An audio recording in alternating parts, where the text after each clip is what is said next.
Desculpa. Isso. É, Bom, eu vou dar início aqui, então a gente vai falando, né? Deixa O... eu ver quem que lá do grupo tinha confirmado que ia entrar. Deixa eu só. Tranquilo. A Como tinha que é o nome do nosso Heloísa, grupo mesmo? Aula, né? é... Aula é, 3. tá na 3 ainda. É a Heloísa. Aham. Heloísa Heloísa falou que e confirmou. a Ludo Pet É. Luciano. Aham. E eu não botei lá no grupo também, eu botei só no teu, por isso também, né? É verdade.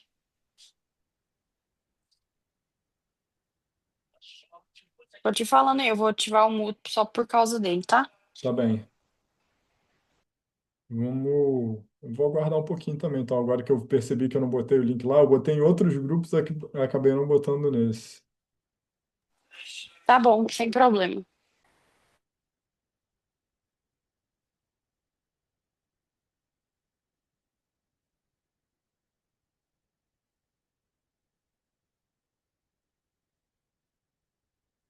Boa noite, Heloísa.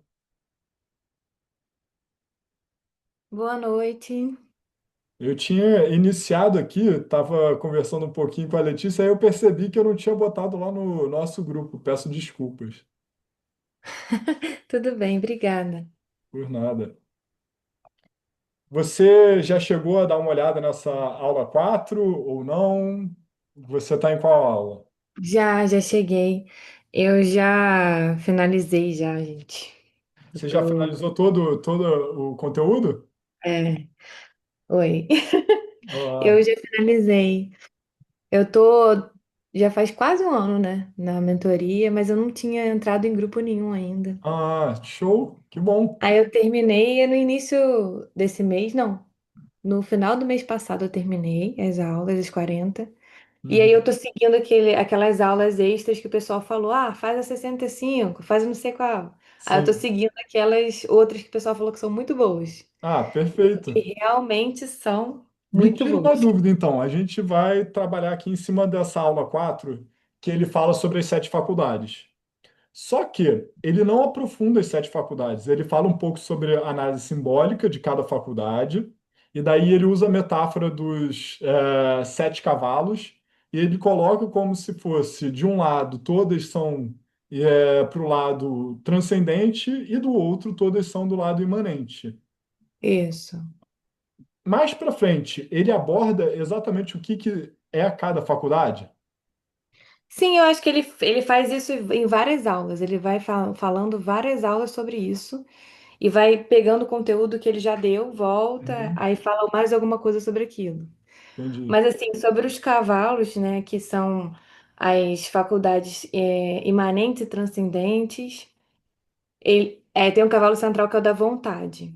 Isso, A vontade que dita se a gente vai puxar mais para um lado ou mais para o outro. sim.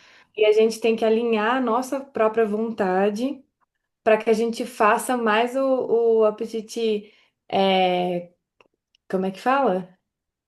Irascível. Irascível, isso. Puxar mais para apetite irascível, então fazer coisas difíceis, ele até dá exemplos de tipo tomar banho gelado, Uhum, ou a gente se incentivar a fazer uma coisa difícil, estudar, ler um livro, a ficar um tempo em meditação, em silêncio, porque isso vai instigando o nosso apetite irascível. sim. E o nosso apetite concupiscente é da nossa carne, não tem como a gente fugir muito disso. A gente também precisa dele. Só que a gente tem que fazer ele ser um pouco menos do que o irascível. A gente tem que sempre buscar mais o irascível, Uhum, porque a nossa alma vai ser alimentada por aquilo. sim. E que é o que vai transcender quando a Uhum. gente sai dessa Tá. vida aqui na Terra, o que vai ficar com a gente vai ser o apetite irascível. Por que que eu estou te perguntando isso? Porque uma coisa que eu abordei aqui rapidamente com a Letícia é que ele fala das 7 faculdades, mas ele não aborda especificamente o que seria cada faculdade individual. Ele fala mais do apetite irascível e concupiscente, Isso. né? E fala da vontade bastante. Mas, por exemplo, o intelecto passivo e o intelecto ativo sobre o senso comum e a razão, não me parece que até onde eu estive, até a aula 18, que ele não aprofunda essas É, faculdades de forma individual. E o porquê que eu quero dizer isso? Porque a metáfora que ele trouxe dos sete cavalos, né, como se fosse em linha, um lado todo levando para o transcendente, outro lado todo levando para o imanente, me parece que talvez gere alguma confusão nas pessoas, porque as pessoas acreditam, então eu não vou focar no senso comum, ou então eu não vou olhar para a razão. Por quê? Porque isso tem a ver com o lado concupiscente, né? Ou seja, com o lado imanente. E não é bem assim, porque não é é, esse lado de cavalos da esquerda e da direita, ele trouxe de Platão essa analogia, e daí ele expandiu para ficar, eu acho, mais simples de abordar as é, faculdades, para colocar as outras de um lado e do outro. Mas eu vou até abordar aqui. Eu trouxe aqui um fluxo mais ou menos diagnóstico prático, como a gente pode usar isso, né? Seria primeiro a gente identificar um sintoma que a gente veja no nosso paciente, e daí a gente nomear a desordem, e daí a gente pegar a faculdade e entender em qual faculdade de desordem. Para isso, a gente precisaria aprofundar um pouquinho o que que é exatamente cada uma dessas faculdades. E depois disso aqui foi uma colocação minha. Eu acho que parece complicado, mas não é tão complicado. Eu vou tentar simplificar para vocês de uma observação que eu vi de como a gente pode ajudar nessa correção, porque se a gente trouxer para essa metáfora dele, de olhar só para um lado ou para o outro, eu acho que a gente pode perder a medida, muitas vezes, com o nosso paciente por conta dessa metáfora que eu vou abordar. sim. É, e Eu aí, acho que ele colocou isso assim muito como uma coisa muito simbólica para a exatamente, gente entender como que funciona mais ou menos o nosso cérebro, nossa mente, isso. mas não para a gente ficar preso àquilo ali dessa forma. É mais Sim. para a gente entender o que que seria simbolicamente falando, né? Eu aproveitei isso porque eu acho que tem muito valor aqui que a gente pode usar.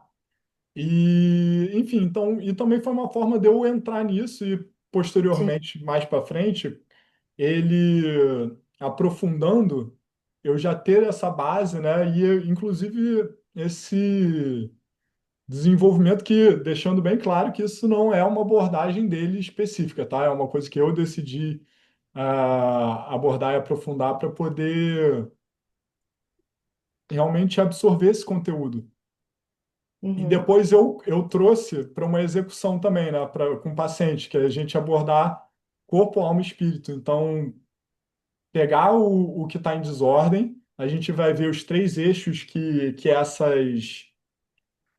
essas faculdades atuam, e daí a gente fazer um contrapeso em cada um desses corpos, né? Do corpo, realmente, o corpo físico, o corpo almático e o corpo espiritual, né?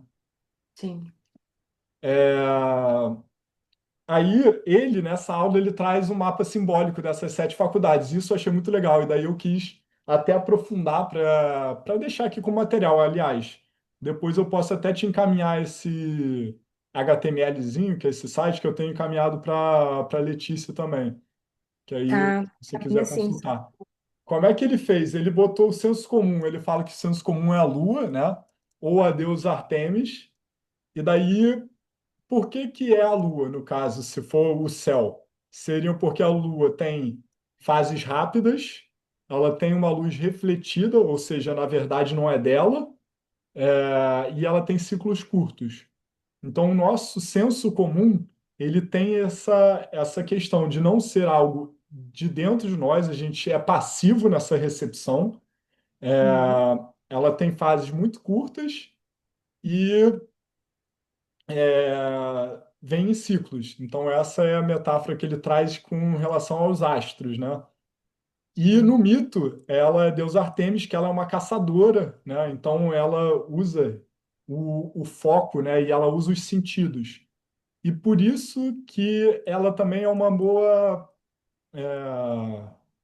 simbólica para o senso comum, porque o senso comum diferente do que muitos podem acreditar, não tem a ver com aquela crença popular de que é algo que todo mundo entende. O senso comum tem a ver com os sete sentidos, né? Então, Isso. tato, olfato, paladar, propriocepção, o vestibular, o que mais?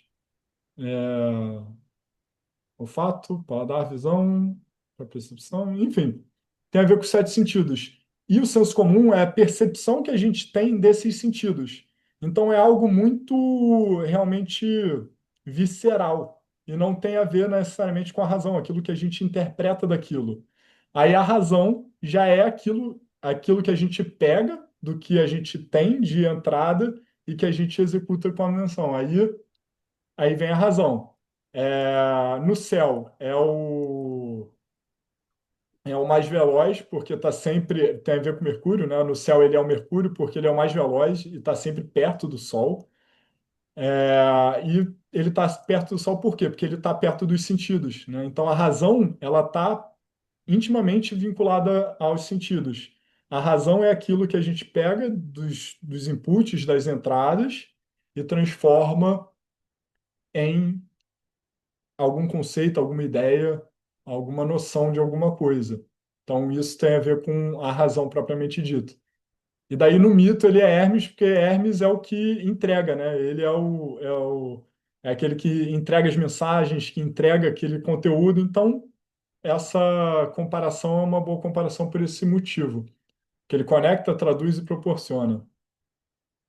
Aí a gente tem o concupiscível, o concupiscente, né? Acabou que eu tenho que ver aqui, até depois se cabe também essa palavra aqui, se eu escrevi certo ou não, mas ele fala durante as aulas concupiscente, né? Daí ele associa a Vênus, e Vênus no céu, ele é conhecido como estrela da alva, né? Aquela estrela que é vista de dia, ele tem um brilho sedutor, né? E a deusa Afrodite, que no mito é a deusa, né, é a deusa do prazer, então ela tem a ver com a atração. E então esse aqui é muito fácil, né? Porque bem ou mal é que a gente trabalha sempre durante a mentoria, que tem a ver com a carne, com o corpo, com o desejo fácil.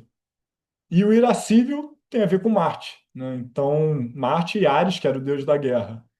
Marte, ele no céu, ele é avermelhado, ele tem a ver com a guerra, realmente.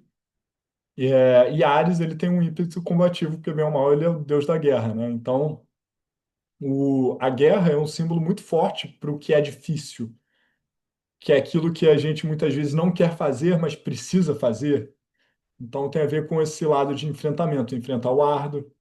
E eu coloquei aqui uma coisa que é importante, que precisa de mansidão. Aí eu vou mais para frente abordar o porquê que o irascível tem essa dualidade, né? Essa ambivalência. Depois a gente tem a vontade. Aí a vontade é o sol, que é aquilo que dita o ritmo de todo mundo, ou seja, ele como centro, ele que realmente vai fazer, ele permeia tudo, né? O Dr. Jorge fala muito sobre isso. A vontade, assim como o pecado da preguiça, ou seja, a depressão, ela atua em todas as camadas, ela atua em todas as, né? Ela atua em tudo. Então a vontade ela é central por conta disso, porque ela realmente é o centro. Sem vontade, o restante não acontece. Mas uma coisa que é importante que eu estava também tratando mais cedo com a Letícia, a vontade, ela não é simplesmente o desejo. A vontade é o desejo concretizado. Se a gente tem vontade de algo, mas esse algo não se concretiza, na verdade ele não era uma vontade, ele era um desejo.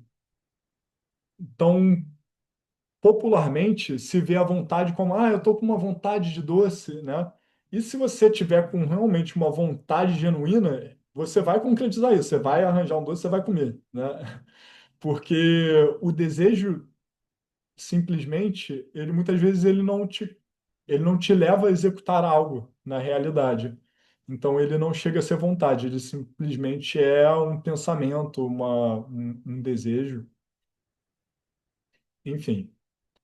E daí a gente tem os últimos dois que eu acho que são importantes também trabalhar, que é o intelecto ativo, que na analogia dele com Júpiter, né, no céu, é porque Júpiter é conhecido como rei, né, que ele é muito brilhante, ele é gigante, e no mito ele é Zeus, que ele é o deus dos deuses, né, gregos. Então ele tem a ver com lei, com síntese, com governo. Então o intelecto ativo, ele vai abstrair, ele vai organizar e ele vai governar os seus pensamentos. Nesse sentido, de governo, é importante a gente entender isso, ele aborda mais para frente, e isso é bacana, né? Sobre aquilo que aparece organicamente e aquilo que simplesmente, eu não me lembro exatamente em qual aula, eu assisti posteriormente, senão eu teria incluído aqui essa percepção dele e fazer esse paralelo entre o que ele falou lá sobre algo que vem organicamente e algo que vem sobre construção nossa. Aquilo que é mais orgânico, ele vem do intelecto passivo, que é algo que acontece naturalmente porque a gente já tem uma inclinação ou então tem algo na nossa simbólica, na imagem subconsciente que nos torna a agir simplesmente por esse conteúdo que está ali no nosso subconsciente. Enquanto que no ativo não. A gente traz a nossa memória, a gente raciocina sobre isso e aí a gente executa. É, Então, no passivo aqui, Saturno no céu, ele é mais lento, ele é distante, ou seja, aquilo que a gente não percebe que está atuando, ele é lento, mas ele é constante, ele é forte. Isso é importante a gente trazer essa comparação, que não é porque ele é lento, porque ele é mais devagar, que ele te regula menos. É muito pelo contrário, é como se fosse um elefante, né? O elefante é lento, mas ele é o que mais carrega você. Então, o seu intelecto passivo, por isso que eu achei importante também citar, porque por mais que o Dr. Jorge tenha colocado ele como no extremo do transcendente, como aquele que mais aponta para o céu, ele pode ser talvez o que mais esteja influenciando também o seu concupiscente. Porque se você tem o seu imaginário muito poluído, ué, eu levantei a mão porque automaticamente aqui, quando eu levanto a mão, ele acha que eu estou levantando a minha própria mão. É, Mas, retomando, né? Nem lembro aqui onde eu parei. Ah, então o que acontece? Por mais que ele esteja apontando para o transcendente dentro da metáfora que o Dr. Jorge traz, ele pode ser o que mais está afetando o seu concupiscente. Por quê? Porque ele não está na luz da sua razão. E a razão é o início do intelecto ativo. Então, eles estão no oposto, mas a razão é o primeiro passo antes de você ativar o seu intelecto ativo, né? A sua razão, ela precisa acontecer antes que você possa atuar intelectualmente, né? O intelecto ativo é quando você pega uma conclusão talvez automática sua e você tira do campo da razão e leva para o campo do intelecto. E daí, através do intelecto, você trabalha aquilo. Para quê? Para que é, aquela informação que foi automática do senso comum, que foi transformado pela razão, ela não se cristalize de uma forma negativa. E por isso que eu acho que essa cadeia de sete, um lado a lado, não seja bom, porque o intelecto passivo é um processo ativo de você pegar algo e transformar ou não. Pode ser passivo também. E se for passivo, você está indo direto da razão pro intelecto passivo sem passar pelo intelecto ativo, né? Então, por isso que essa nossa intenção de todo momento está buscando limpar o imaginário, de oferecer alternativas, de questionar o nosso paciente para trazer uma clareza é importante, porque somente questionando a realidade dele, a gente pode trazer ele para o intelecto ativo, né? E daí esse intelecto dele ir reformulando um pouco desse passivo. Aí eu botei aqui uma distinção da vontade do desejo, né? A vontade é apetite racional que executa, né? Ou seja, ele decide e age, e o desejo sem ato é mera veleidade. né? Ou seja, queria mais. Quando dizemos não tenho vontade, na verdade temos desejo fraco ou concupiscível desordenado, a vontade verdadeira comum da execução.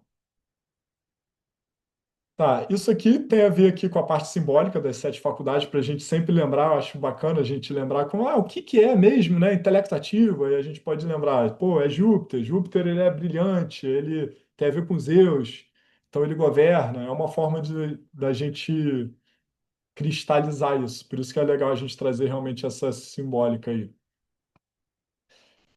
E aprofundando cada faculdade, daí entrando aqui, na verdade já acabei falando um pouco, né? Então, o senso comum para Aristóteles e para Tomás de Aquino, né, é um sentido interno que integra dados dos sentidos externos num quadro único, né, do aqui e do agora. É a base da atenção, da presença e da imagem imediata. Não é opinião popular, mas função perceptiva pré-racional. Ou seja, você ainda não está raciocinando sobre isso. Aí, aqui eu coloquei os sinais de desordem. É muito bacana a gente entender um pouco isso para depois, quando eu falar sobre os eixos. Eu até coloquei sobre os eixos, mas depois eu vou abordar eles. Mas, por exemplo, saturação sensorial. A pessoa está muito no Instagram, muita informação.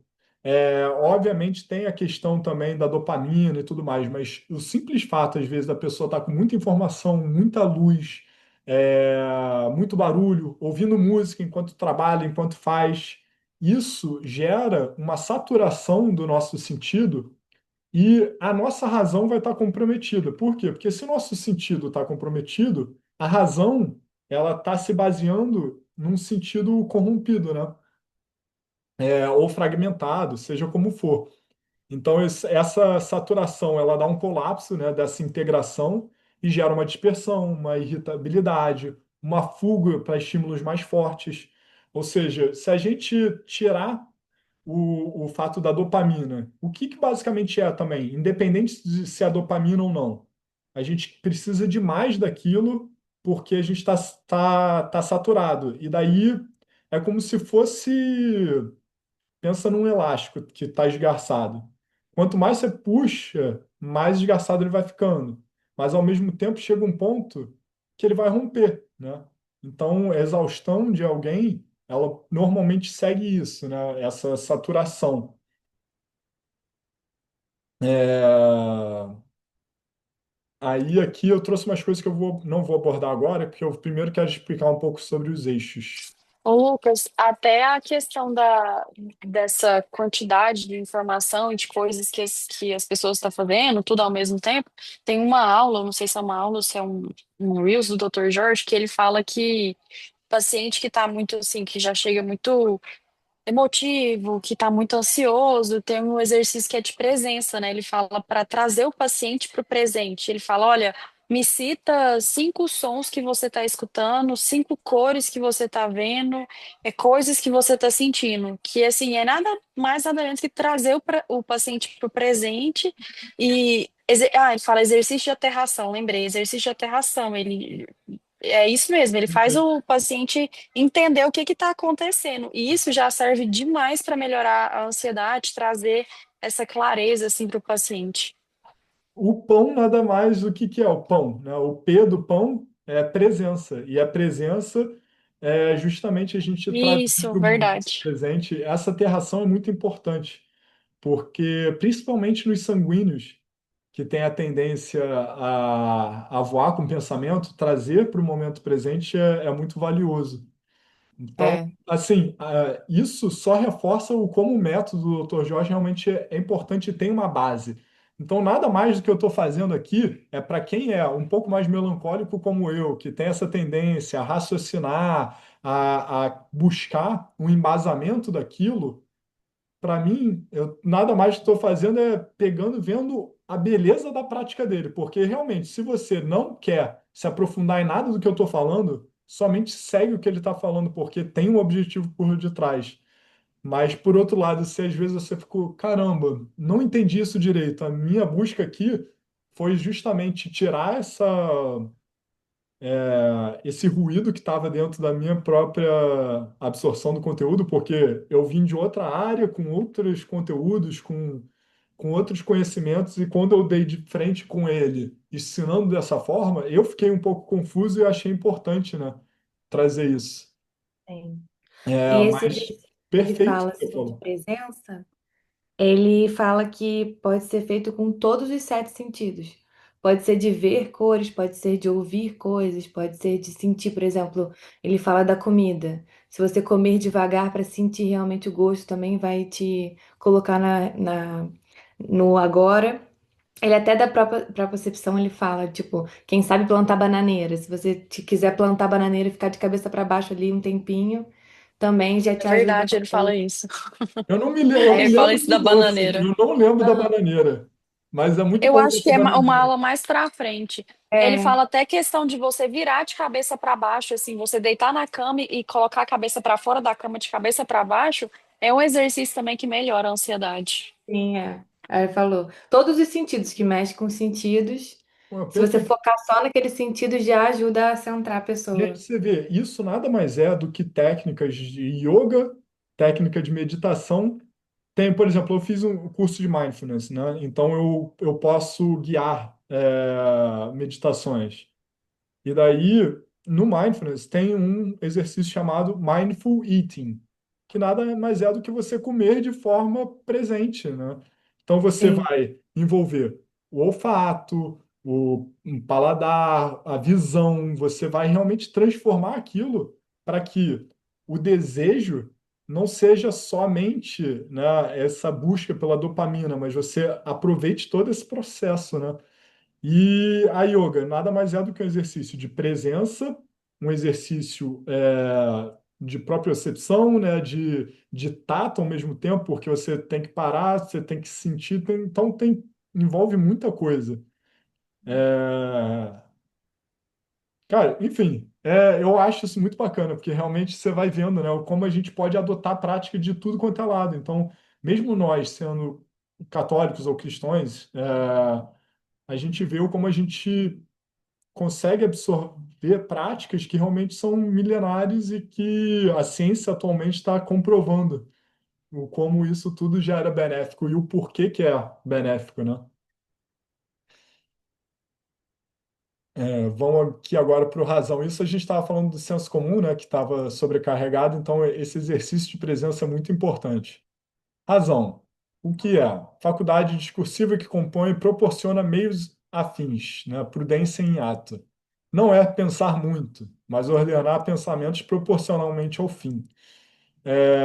Sinais de desordem, uma gula cognitiva, né? Acumular informação sem síntese. Então, muitas vezes a pessoa aí volta para a dopamina. A pessoa às vezes está lá no Rios e fala assim: eu só estou estudando, estou vendo só cinco pessoas boas agora, mas ela continua naquela busca, né? Porque a dopamina deixou de mudar para coisa teoricamente concupiscente para ser coisa irascível, mas o problema continua sendo igual. Ela está numa gula e não está trazendo isso realmente para o intelecto ativo. Ela fica só na razão. Ela absorve e conclui, mas não concretiza de fato. Por quê? Porque é aquele intelecto automático, né? E não o ativo ou o passivo, né, que a gente traz. É uma coisa simplesmente automática. Aí tem a gula cognitiva, paralisia por análise, ou seja, quando tem muita informação também, às vezes a gente se paralisa. E planos complexos não executados, né? Então, isso é um sinal de que a razão está comprometida. Por quê? Porque para a razão virar intelecto ativo, a gente precisa conseguir ter um campo, como se fosse assim, quando é demais para o intelecto agir, a gente vai ficar no campo da razão, porque a gente vai ter um pensamento sobre aquilo, mas aquele pensamento ele é raso, a gente não consegue dar profundidade, né? Ou seja, não é porque a gente não está pensando, a gente está pensando, mas a gente não consegue aprofundar esse pensamento porque está lidando com muita coisa ao mesmo tempo. É, Aí depois eu volto aqui para falar um pouco aí sobre os antídotos. Aí o concupiscente, que é o apetite para bens fáceis ou agradáveis, né? Às vezes o fácil e o agradável se confunde. Repouso, conforto, validação. E aí tem uma função saudável também, né? Que é nos atrair ao bem prazeroso. Por quê? O prazer por si só, que nem o Dr. Jorge fala em outras aulas. O prazer por si é ruim? Não. Assim como o sexo no casamento não é ruim. A questão é a ordenação daquele bem. Porque se a gente não tivesse algum prazer, de fato, o que que seria o sexo? O sexo seria uma obrigação, não seria realmente um ato de união. Então, para ser um ato de união, ele tem que vir vinculado também de um prazer. Então, o prazer ele faz parte. O problema é a desregulação do prazer. Então, isso a gente volta para um lado que eu estava falando mais cedo com a Letícia, de que muitas vezes a gente pode pegar o, o lado irascível e uma pessoa que é muito colérica, ou seja, na verdade, ele é um colérico desordenado, ele pode olhar para essa necessidade do irascível e se tornar uma pessoa extremamente, sabe, não sei nem a palavra dizer agressiva, mas bitolada, aquela pessoa que ela não consegue olhar outra coisa, ou seja, qualquer coisa que não seja o desafio e o crescimento é visto como negativo. É como se alguém se convertesse, mas se tornasse, na verdade, uma pessoa extremamente escrupulosa, julgadora, ou seja, não tem a faceta da misericórdia, é uma pessoa que está ali voltada simplesmente para execução, porque ela acha que a execução é o bem. Mas o bem, na verdade, é a integração de todas essas coisas, né? Daí, o que que é o irascível? Apetite para o árduo sob obstáculo, ou seja, coragem, paciência.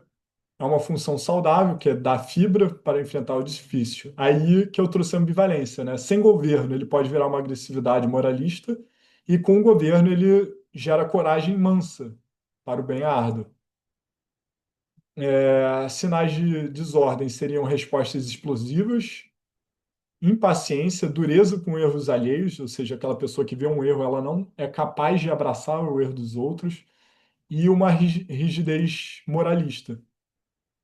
Aqui no concupiscente, né, a desordem eu acho que era mais fácil da gente enxergar, mas eu pulei, né?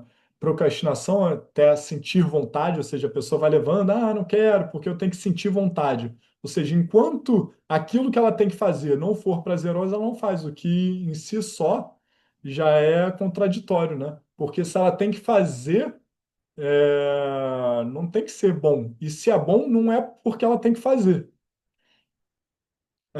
Buscar o prazer como fim, né? Ou seja, eu trouxe até na última aula falando sobre os hedonistas, né? Ou seja, uma escola de filosofia que achava que para você fazer você tinha que ser bom, então você cai realmente nesse feedback negativo de eu preciso de prazer e daí para fazer eu preciso de prazer, cada vez você precisa de prazeres maiores até que você chega a um ponto em que você não faz mais nada porque nem o sexo passa a ter prazer, né?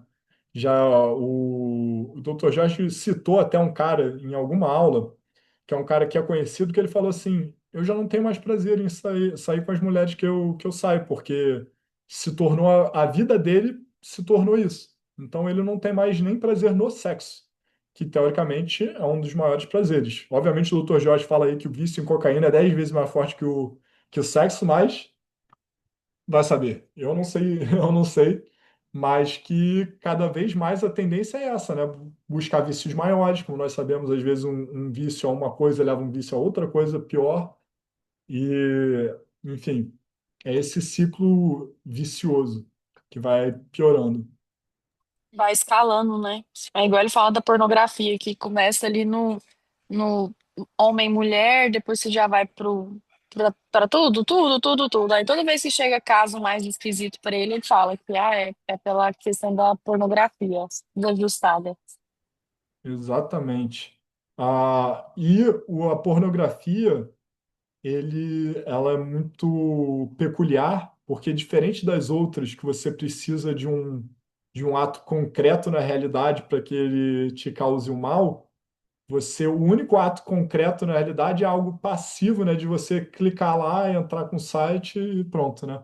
Então, pior do que os outros, porque, por exemplo, o Instagram pode ser um vício, né? Mas a pornografia, ela é um submundo que vai abrindo umas portas, que começa com uma coisa, daqui a pouco você vai aumentando o nível, né, de coisas, naquela linha de pensamento seu, e daí, quando você vê, a pessoa está totalmente deturpada. E daí, até a forma como ela faz sexo está enviesado totalmente pela pornografia, né? Vamos lá, vontade. A vontade, ela é o apetite racional orientado ao bem em geral, e ela executa a decisão. Ou seja, a vontade não é apenas querer, mas querer com comandar a execução. Ou seja, erro comum, confundir desejo. A veleidade. Eu até vou falar depois sobre as 7 virtudes. A veleidade é uma delas. Queria mais. É, Ou seja, a vontade, se não é executada, ela não é vontade, ela é desejo. Né? Isso é importante a gente entender, porque a vontade nos transforma, ela faz executar. Ou seja, se a gente não executa, literalmente a gente está sem vontade. Quando alguém fala assim, você quer fazer? Não, estou sem vontade. Por quê? Porque a pessoa não quer se mover para fazer. Então, a negação da vontade é basicamente a depressão, ou então a assídia, a preguiça, porque você não quer fazer. Se você tem um desejo que ele tem um nível de ativação tal que você execute, ele realmente era vontade. Daí o sinal de desordem é a procrastinação crônica, né? Quero, mas não faço, planos que não saem do papel, e assídia, né? Preguiça espiritual. É, Intelecto ativo. Aí, o que é? Abstração, comparação, conclusão, né? E não é apenas aprender, mas produzir conhecimento para compartilhar. Aí aqui um risco, né? Que não é um risco do próprio intelecto ativo, mas que ele para lá no campo da razão. Por isso que, de novo, botar um cavalo do lado do outro, como o Dr. Jorge colocou, não me parece ser a melhor metáfora por isso, porque acumular insumos, sem entregar uma síntese, ou seja, sem concluir algo próprio seu sobre aquilo que você está vendo, ele se torna um cemitério de boa ideia. Então, na verdade, ele fica lá no campo da razão, e daí ele se esvai, porque você não tem uma memória de longo prazo disso, porque você não trouxe para o intelecto ativo, e não significa que trazer para o intelecto ativo você vai ter uma memória de longo prazo, tá? Mas aumenta as suas possibilidades, porque você realmente está pensando sobre aquilo, você está gerando um esforço consciente para pegar aquilo, abstrair, fazer comparações com outro conteúdo, você trazer uma conclusão, porque senão é só na parte da razão, vocês concordam comigo? Que eu peguei aquilo, beleza, entendi. Aí você brevemente tira uma conclusão daquilo, essa conclusão ela está no ramo da razão e não do intelecto ativo, né? Porque o intelecto ativo, ele vai ter que abstrair, peraí, deixa eu ver se eu entendi. Aí ele pega aquele conceito, vai te tirar, aí ele vai comparar, aí ele vai tirar uma nova conclusão, né? E não uma conclusão automática. Porque essa conclusão automática, ela é até um sintoma do apetite concupiscente, né? Porque a gente quer se sentir bem, então às vezes a gente tira uma conclusão, caramba, né? Tive um estalo aqui.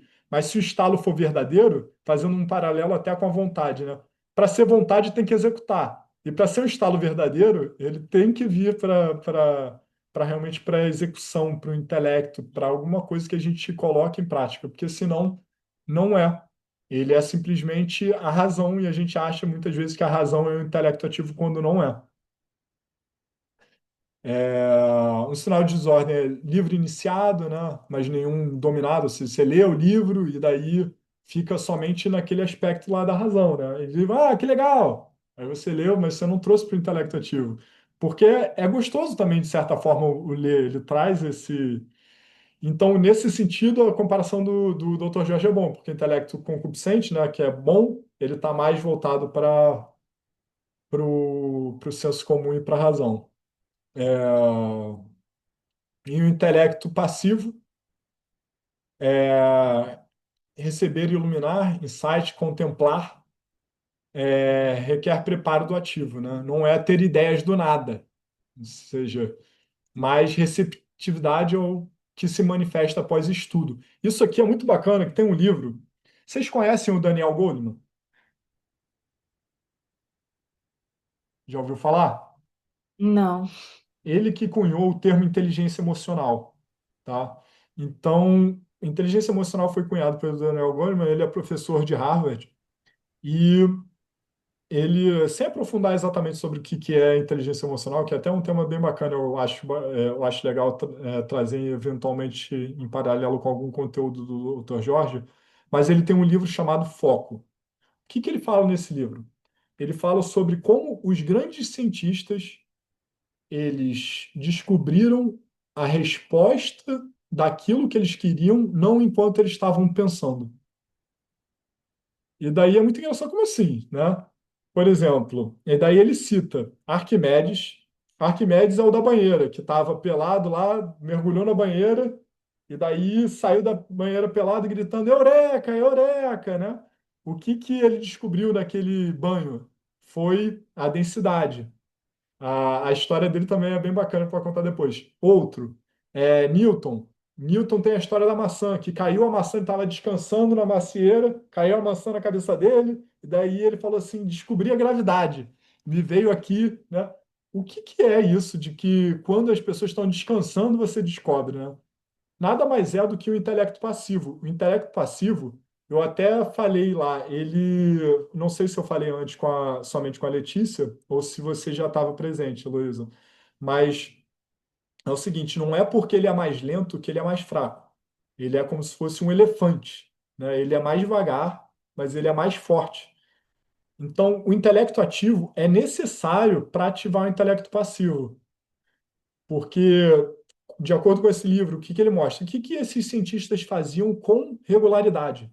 Eles exerciam muito o seu intelecto.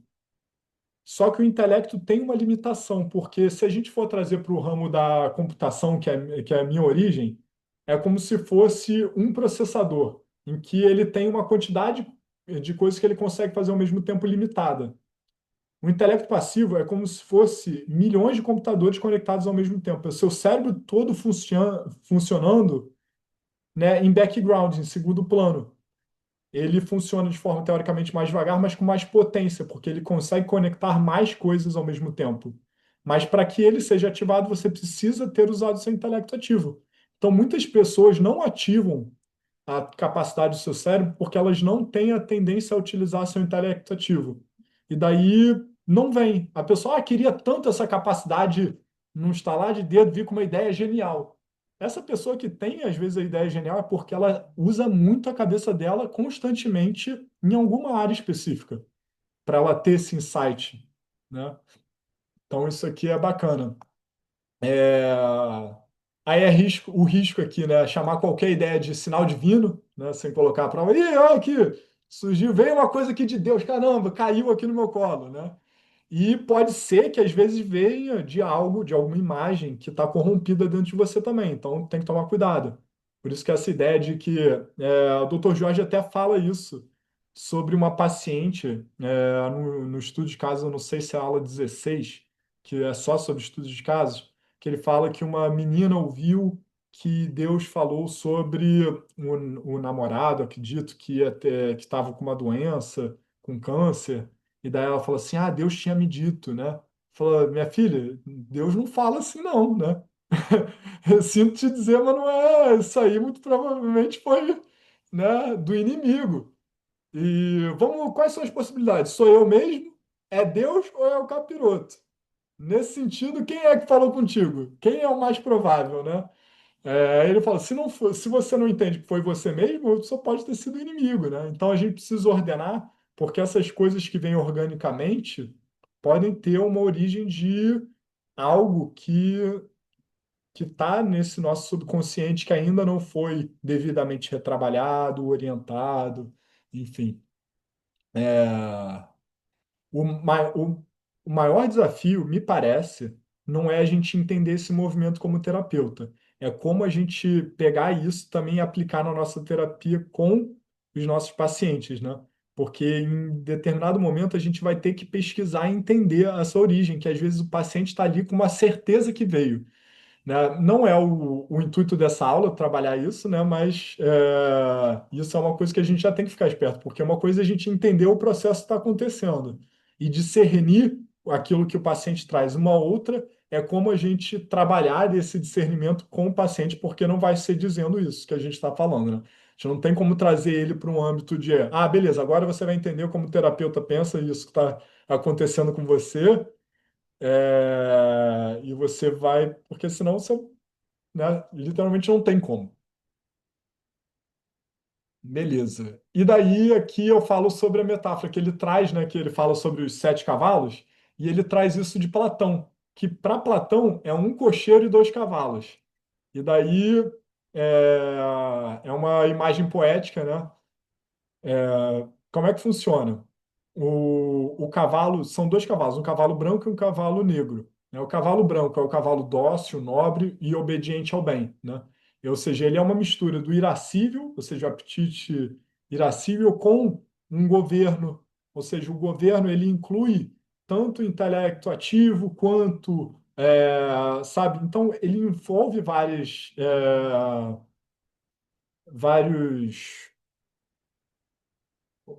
Opa, como é que é? É, faculdades. Ele envolve várias faculdades de cada ponta, né? Então, dizer que tudo que é para a esquerda é para o transcendente, tudo que é do imanente, tudo que é para a direita é do transcendente, parece reduzir isso de que o intelecto passivo ele pode vir do transcendente, né? E ele pode vir do imanente também. Então, ele pode vir dos dois lados. E na metáfora, né, de Platão, que é o Fedro, ele fala que é uma carruagem alada, ou seja, ela está voando, são dois cavalos alados ali. Daí, se você não conduzir bem, se você, o cocheiro, não conduzir bem, que é a vontade, né, ali agindo, você não só a vontade, como o intelecto e a razão, ou seja, ele pega o meio e as outras duas pontas, né? Então, você conduzir essa carruagem é o que vai dizer se você vai para cima ou se você vai para baixo, ou seja, se você vai para o transcendente ou se você vai para não só para o imanente, mas para o submundo, né? Na ideia dele é isso. Ou então você vai para Hades, ou então você vai para o céu. E daí a metáfora eu falei, beleza, é vertical, a alma sobe ao eterno, ou seja, as ideias, quando a razão governa ambos os impulsos, e cai quando sucumbe ao peso abaixo. O irascível não é mal, mas sem governo ele derruba, com governo ele eleva, né?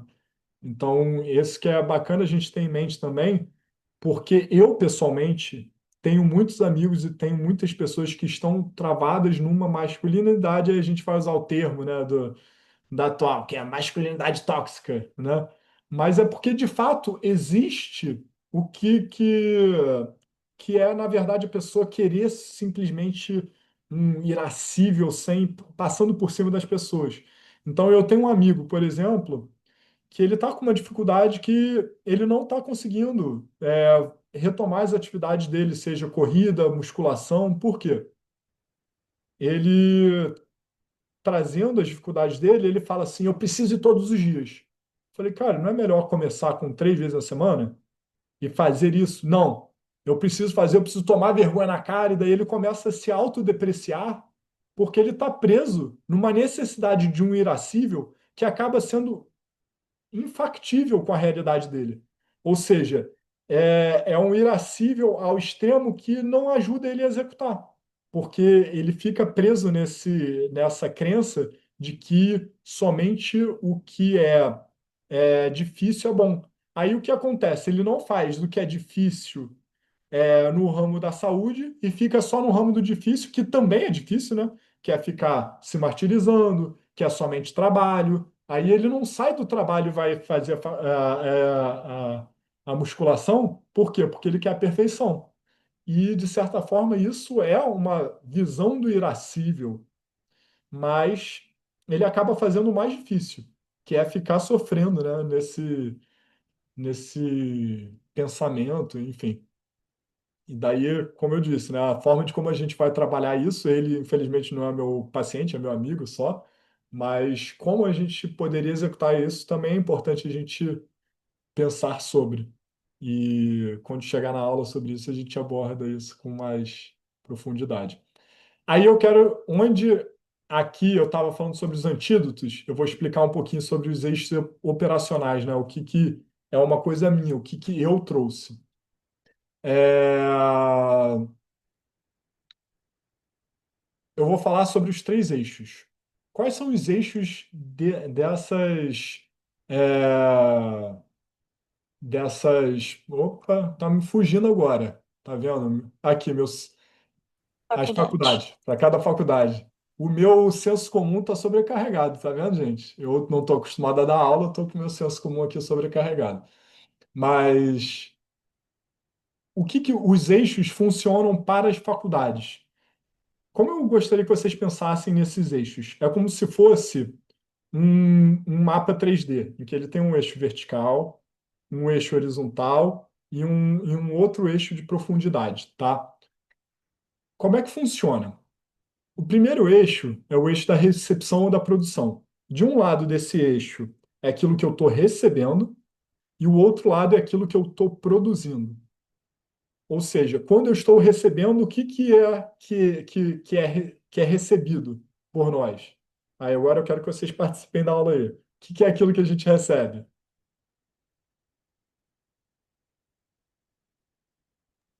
Como assim aquilo que a gente recebe? Ó, dentro de todas as faculdades, o que é aquilo que é próprio de algo que a gente não é aquilo que a gente faz, mas é aquilo que chega até nós?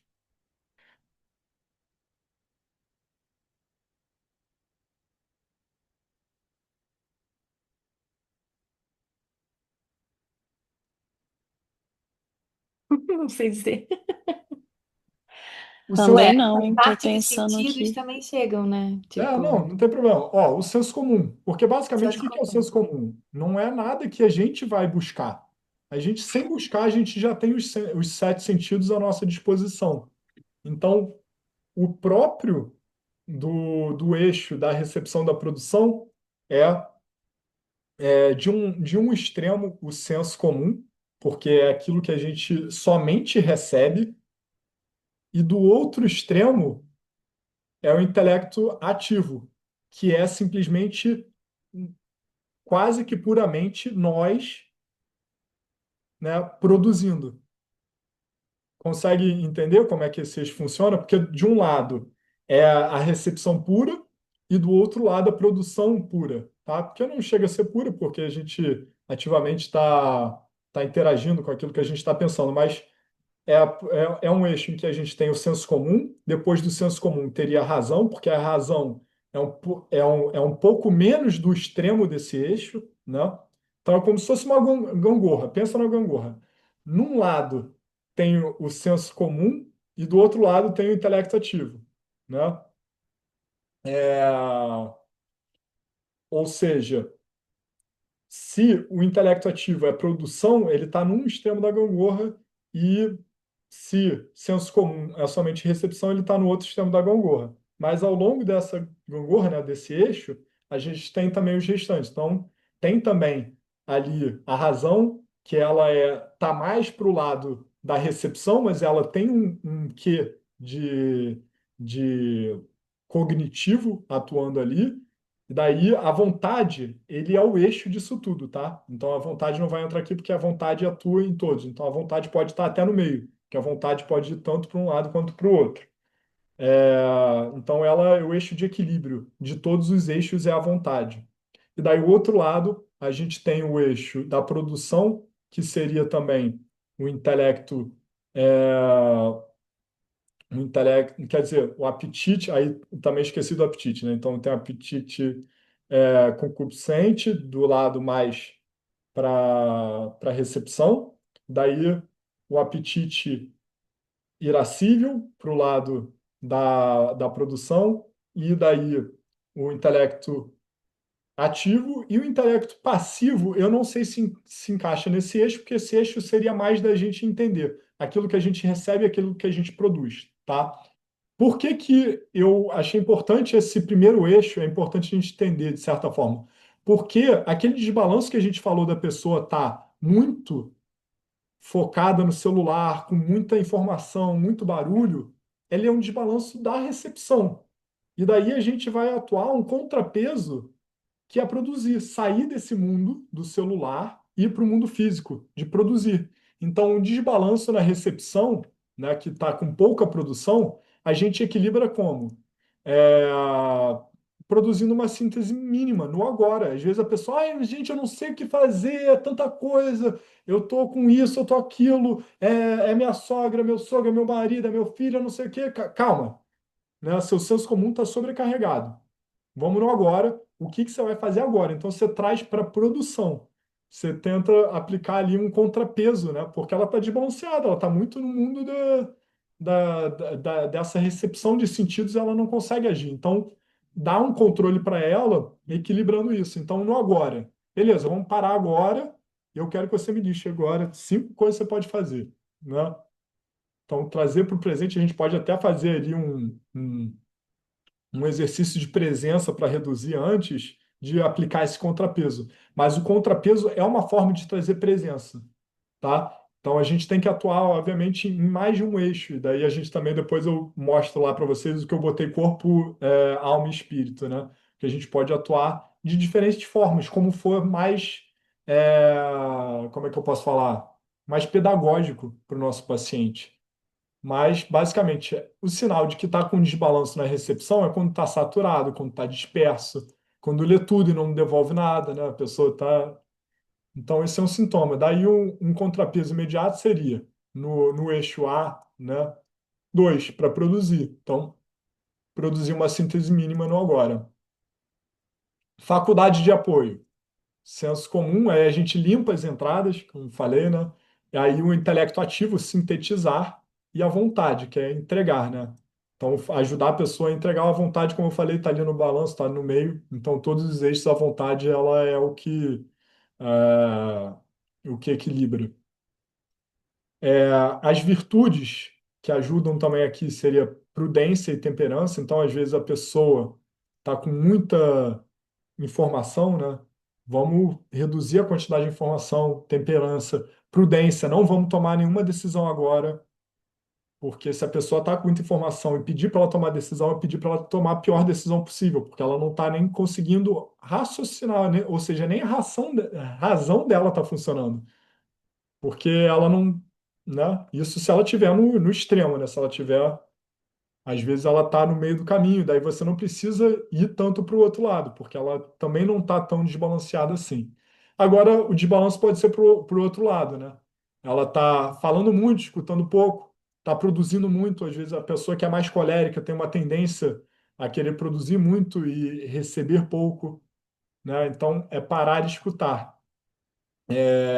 Então, o senso comum aqui, no caso, agora é a atenção real. Ela também vai precisar atuar no senso comum, mas com mais presença. É aquele P, né? Então, olha que bacana.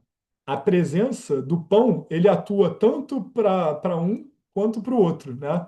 Ele ajuda a balancear tanto de um lado quanto do outro, porque ele traz para o meio. E o intelecto passivo, receptividade. Essas são as faculdades de apoio para quem está produzindo muito, né? Então, olha, deixa de tomar uma decisão, deixa de sair um pouco do seu intelecto, deixa as coisas virem, acontecerem um pouco mais naturalmente e trazer presença, trazer ele para o agora. Aí aqui a virtude também é a mesma temperança, só que aí são outros filhos, né? A modéstia, o silêncio oportuno e a humildade. Com o colérico tem essa dificuldade muito grande, né? De ouvir, tem um pouco a ver com essa humildade, essa crença, né, de que ele faz mais, ele executa mais, ele é mais. Enfim, é, aí aqui tem, eu botei aqui de três portas, aqui, na verdade, isso aqui, eu peço até desculpa para vocês, porque nem eu me recordo o que que era exatamente, eu tinha bolado aqui uma questão de três portas, não me recordo exatamente como é que era, mas a ideia é simplesmente um ambiente calmo, então 90 segundos de uma atenção plena, e daí ofertar esse trabalho, ou seja, ofertar esse silêncio, alguma coisa, a alguém, alguma coisa, para tirar ele dessa produção sem atrelar alguma coisa. Então, esse é um dos eixos que é importante a gente balancear, o eixo da recepção com o da produção. Então, isso é uma imagem que eu acho bacana, né? A gente entender essa gangorra, né? De será que ele está recebendo muito ou será que ele está produzindo demais? E daí, uma forma da gente equilibrar é entender se ele precisa receber mais, parar de produzir. Às vezes, por exemplo, eu estava com uma paciente, ela está presa muito no masculino. Então ela está querendo executar demais e na força do braço. Então talvez seja parar de produzir e receber um pouco mais, entrar um pouco mais na recepção, que é uma energia um pouco mais feminina, né?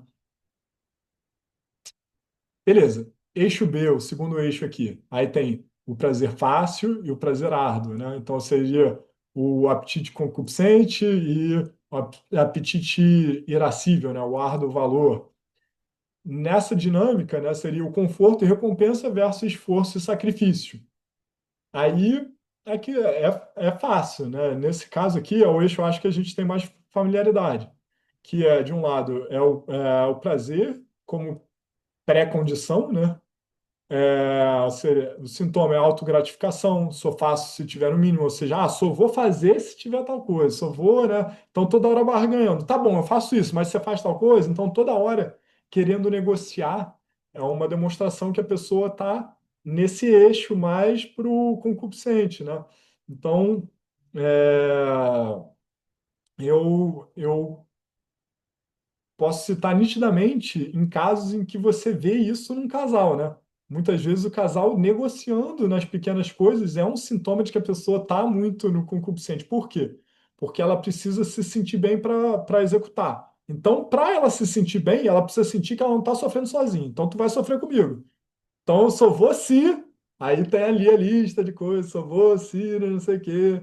Aí, quando você vai ver a lista, aquelas coisas são muito pior do que aquela pequena coisa que ela quer fazer, né? Então, isso acontece dos dois lados.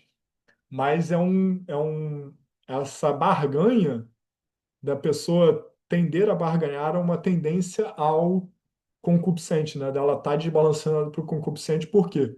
Porque essa barganha é uma forma dela se sentir bem com aquilo difícil que ela vai fazer. E não simplesmente, preciso fazer difícil porque é difícil, né? Eu preciso lavar a louça porque eu preciso lavar a louça, eu preciso cozinhar porque eu preciso cozinhar, eu preciso trabalhar porque eu preciso trabalhar. Não, eu só vou trabalhar se você lavar a louça. Faz sentido isso? Não. Ou então só vou lavar a louça se você, né? Enfim. Então, são discussões que muitas vezes não fazem sentido no sentido racional. Mas é óbvio que tem um motivo por detrás, porque a pessoa quer se sentir bem, quer se sentir valorizada, mas tem a ver porque esse valor ele é externo, o valor externo tem a ver com prazer, tem a ver com aquela validação. Então, a dificuldade de enxergar objetivamente aquela ação não como algo que tem que ser prazeroso, mas como algo que tem que ser feito, né? Então é um indício claro essa negociação. Aí a virtude da justiça da caridade, é uma virtude que vai ajudar. Então, justiça, por quê? Tem que ser feito porque tem que ser feito, porque é justo que seja feito. É, e daí entra a gratidão, né? Então, eu faço porque eu sou grato também. Então, a gratidão ajuda muito nesse sentido. Eu não faço porque eu quero algo em torno, eu faço pela gratidão de algo intrínseco, né? E se não seja algo intrínseco no outro, seja algo de Deus, né? Então, gratidão pela graça, né? E assim vai. A temperança também entra aqui, né? Então, uma forma de balancear isso aqui, eu botei um micropasso, né? Serviço, 5 minutos antes de qualquer lazer, né? Você nomear três gratidões e nomear uma intenção. Então, né, três gratidões, uma intenção, daí você poder, porque às vezes antes de fazer um lazer, você não faz algo em concreto, até não coloquei aqui, né? Realizar algo em concreto, nomear essas gratidões é uma forma que eu busquei aqui, obviamente que são pequenas técnicas, né? Mas não necessariamente você vai utilizar, mas quando a gente exercita essa ideia de pensar o que que a gente pode fazer para ajudar a pessoa que está presa numa coisa, a gente tem que trazer ferramentas também, né? Então, um micropasso aí que eu busquei. E do outro lado, se a pessoa está muito virada para o árduo, que a gente sabe que é mais complicado, é mais difícil, mas a pessoa pode ser que esteja presa no árduo também, e se torna uma pessoa moralista, agressiva, com dureza, né, uma frieza né, de coração. É óbvio que a pessoa pode ser no prazer e estar fria no coração para o marido, né, ou para a esposa. Não vem aqui ao caso, né, mas a tendência da frieza do coração é quando a pessoa se torna essa pessoa moralista. Então ela acha que é assim, é difícil mesmo, e daí ela acaba agindo de uma forma sem a caridade. Daí a atenção, né? É, quando o B1 não resolve, quando a gente sabe que a pessoa está presa, quando o prazer piora a situação dela. Ou seja, você fala para a pessoa, você tenta balancear ali, e fala assim, não, vai para o eixo do prazer, faz um pouco. Pior, aí você vê o quanto ela, na verdade, está naquilo, porque o que seria uma tentativa de balancear, né? Ou seja, ela sair de um extremo e ir para o outro, ou seja, aquela gangorra, se você tentar balancear ou falar assim, não, esse fim de semana vai, sai com a sua família, não se preocupa com o trabalho. E daí ele volta mais irado, mais irritado, falando assim, eu sabia que eu não tinha que ter feito isso. Você vê que a pessoa nitidamente está presa, né, no irascível. E daí a correção ela tem que ser composta, né? No, ela tem que entrar no A2, aí vamos voltar lá, né? O que que é o A2? É produzir. Mas o que que seria produzir aqui? Ela tem que entrar no intelecto dela a importância daquilo, né? Então, ela precisa, no intelecto dela, entender e tomar uma atitude para corrigir esse exagero, né? Então, se ela é voltada muito para o irascível, ela precisa compreender que também é um árduo valor ela se dedicar à família ou ao prazer, porque é um árduo valor porque não porque ele precisa, mas porque o ambiente para ser ecológico, digamos assim, precisa, porque ele não vive só dele. E o ambiente que ele está, se ele vivenciar isso com mais rigidez, vai cair como já está caindo, porque senão ele não estaria em terapia, né? Então ele entender que, beleza, você precisa fazer coisas duras. Nesse momento, uma das coisas difíceis que você precisa fazer é entender como você vai adotar isso, não por você, mas por Deus, pela sua esposa, sabe? E por aí vai. Então, nesse caso, entregar benevolência, porque é um ato de benevolência, então, né? Então, beleza, vamos lá. Você acha que é inútil, mas então você precisa ser benevolente. Você precisa entregar independente disso.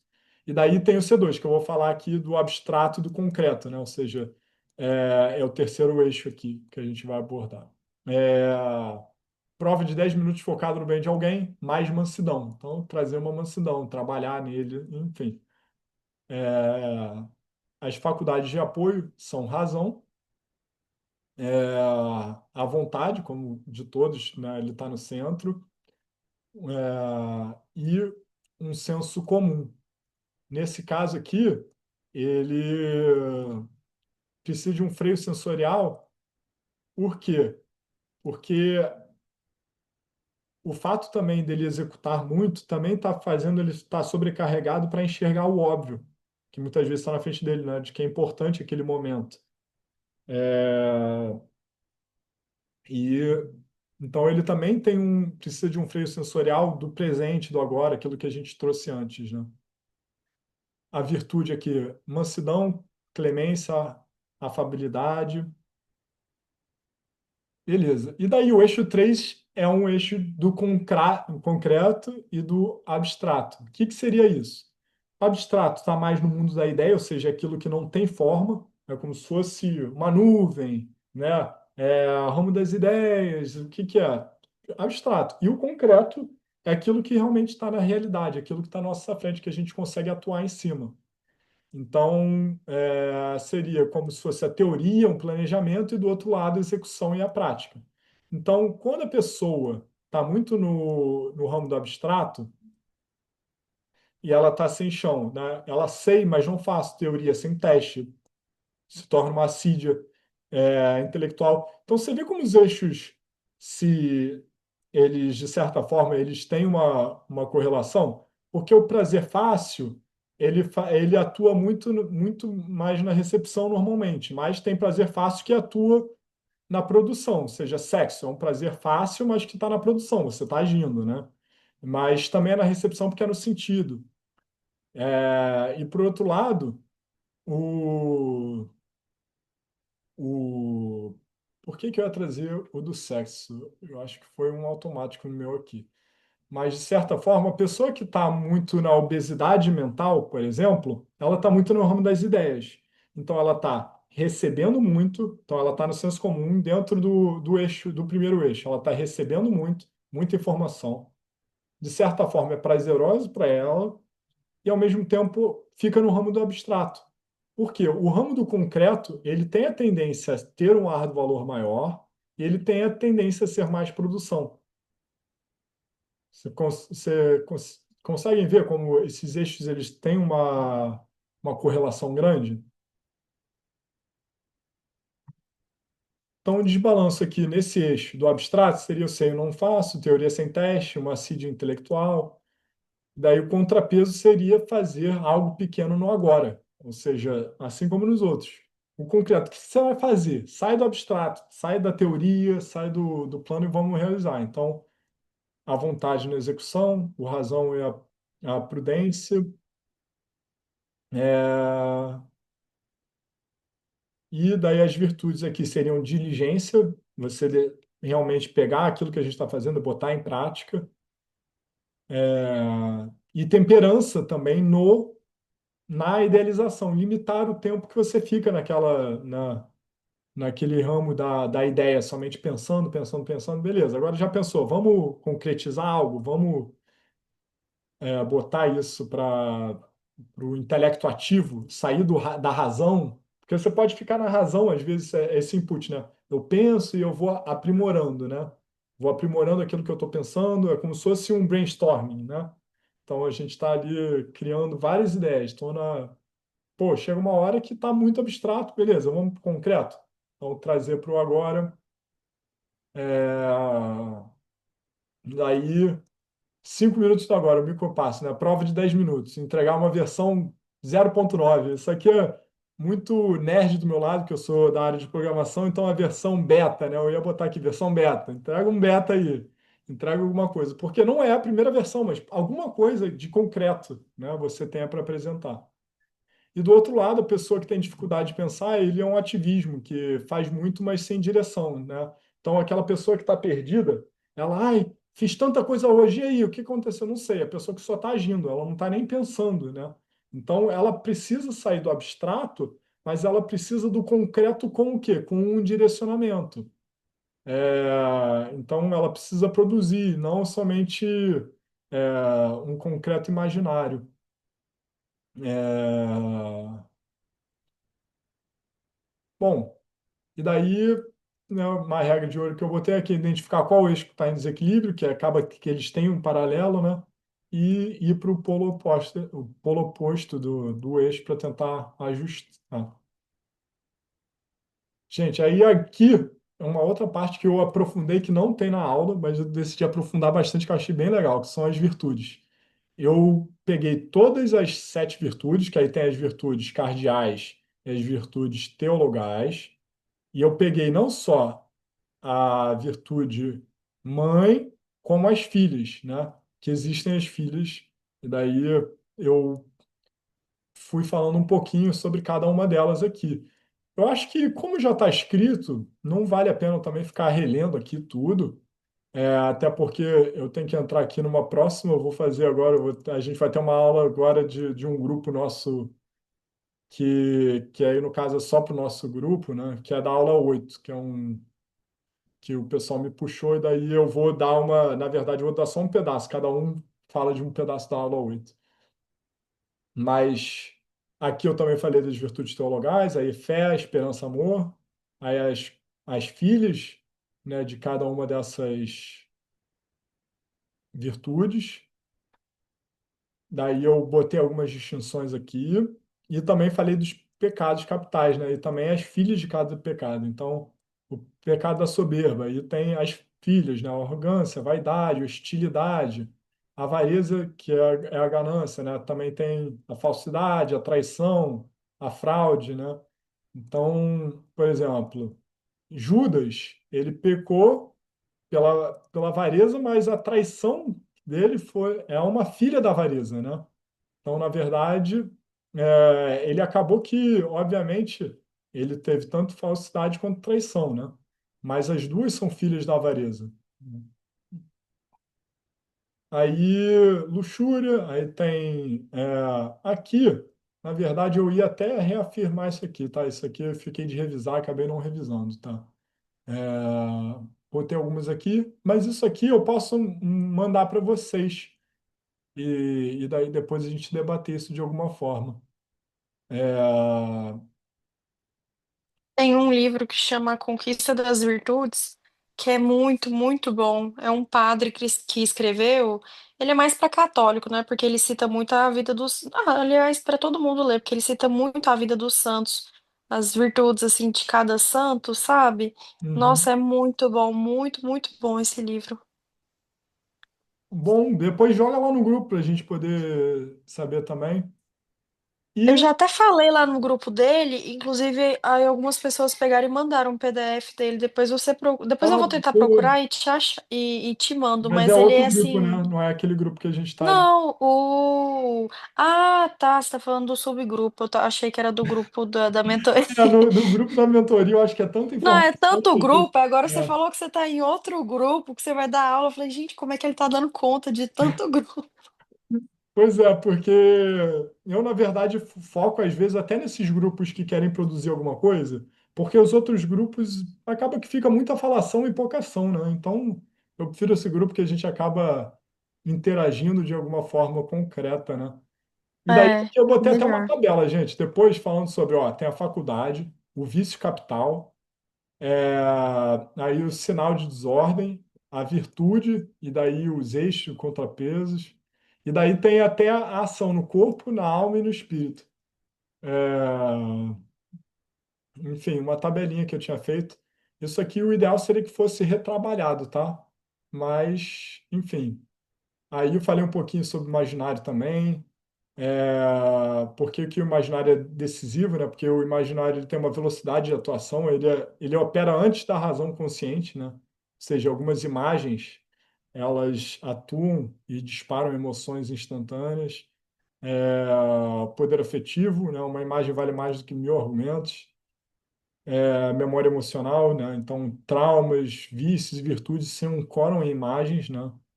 Então, uma imagem muitas vezes traz um sentimento negativo porque ela está ancorada em traumas, em vícios, em diversas coisas. E 90% das nossas decisões diárias são tomadas pelo imaginário, né? Não por algo racional. Isso aqui é o nosso intelecto passivo atuando contra a gente, né? Ou seja, o intelecto passivo negativo, não o intelecto passivo que veio da consequência do intelecto ativo. E, cara, eu quero É por muito isso que o dizer. Jorge fala tanto da limpeza do imaginário, da gente começar a fazer, ter boas referências, bons livros, bons filmes, boa música e tal, pra gente poder ir limpando esse imaginário, porque o dia inteiro é ele aparecendo na nossa mente, sobre tudo que a Exatamente. gente faz. Gente, eu não sei qual é a aula. Eu vou ter que olhar se é a aula 17, se é a aula 18. Entre a 15 e a 18, que ele fala um pouco sobre essa questão de vir orgânico ou não, que eu acho que tem tudo a ver com isso que a gente abordou aqui agora, que eu acho que é bacana fazer esse paralelo. Depois eu vou procurar e vou trazer.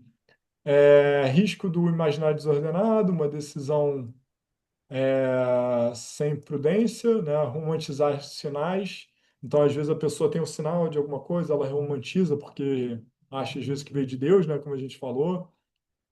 Poluição simbólica, então, às vezes, a pessoa que cresceu com, né, eu preciso ser uma princesa da Disney, né? Então, vai vir alguém com né, sapatilha de cristal, e daí a dependência também de gatilhos, né? A ela só consegue atuar quando alguma coisa ativa nela esse sentimento. Aí tem a higiene simbólica, fiz um checklist aqui de 7 dias. Primeiro, auditar os inputs, né? O listar o que a pessoa listar o que consumiu de vídeo, música, de conversa, identificar aquilo que alimenta o vício dela, substituir os gatilhos, né? Ou trocar símbolos dispersivos por símbolos que elevam. Aí um ritual corporal, né? Criar âncoras físicas para estados virtuosos, ou seja, respirações antes de trabalhar, algum tipo de coisa concreta. E pergunta a proporção, né? O teu insight fala, né, quando vem alguma ideia, qual é o fim para que isso serve, né? Se aquilo é proporcional para aquele sentimento que eu estou tendo. E a prova dos 10 é pegar qualquer insight que venha novo, né, com uma ação pequena, que, né, se não gerar fruto é porque não vem com essa. Se não gerar um fruto na realidade, aquilo lá era simplesmente coisa do seu imaginário. Que às vezes, vou fazer tal coisa, vai ser incrível, meu marido vai amar, meu não sei o quê. Então vamos pro teste. Vamos lá, realmente, se era realmente algo bom ou não. E daí ver se gera fruto. E eu acho isso. Aí o imaginário virtuoso, né? Tem a arte sacra, né? Música. E aqui eu botei aqui, né, música litúrgica, mas obviamente que não são só, né, coisas litúrgicas, não é só a arte que é sacra, né? Mas coisas positivas que a gente sabe que efetivamente carregam esse simbolismo positivo e não um simbolismo nocivo. É, O Dr. Jorge fala muito de ver filme que mal é mal, bem é bem. Por exemplo, por isso que ele cita tanto Senhor dos Anéis, além do Senhor dos Anéis ser toda uma base cristã, né? sim. Mas que o mal tem cara de mal e o bem tem cara de bem. Então é realmente alimentar nosso imaginário, igual você falou, não necessariamente com música litúrgica ou com leitura da Bíblia, por exemplo, mas com algo que realmente fica claro o que que é o bem, o que que é o mal.